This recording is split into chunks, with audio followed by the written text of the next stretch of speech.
নয়ন মেললে জগতের দেখি সব, নয়ন বুঝলে হয়ে যায় অন্ধকারই সব। আমাদের দুটি নয়ন এমন পরম সম্পদ, যা এই সৃষ্টির মাঝে না থাকলে কত সৌন্দর্য দেখা থেকে বঞ্চিত হতাম। এর মাধ্যমে নির্দিষ্ট পরিমাণ দূরত্বের বস্তুগুলো অবলোকন করি। আঁখি বুঝলে সবকিছু ঘন কালো কেশের মতো অন্ধকার হয়ে আসে।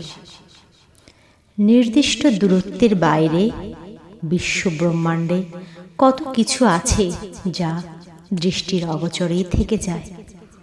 এ মনের চোখ দিয়ে অনুভবে দেখতে পারি। দুনয়নের মাধ্যমে দেখা সব কিছু নতুন কিছুর নাড়া দিয়ে যায়। নয়ন যুগলের দ্বারা নিজেকে আয়নার মাধ্যমে দেখা যায়। এই দুই নয়ন সব কিছুর প্রতিবিম্ব সৃষ্টি করে।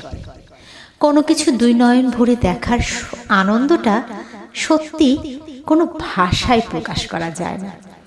এটা অনুভূতির ব্যাপার।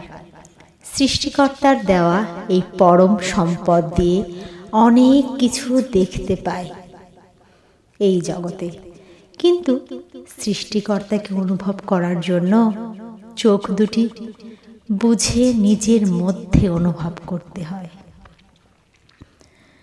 মনের মধুরিমায় সবই আলো, অন্ধকার মনে সবই কালো।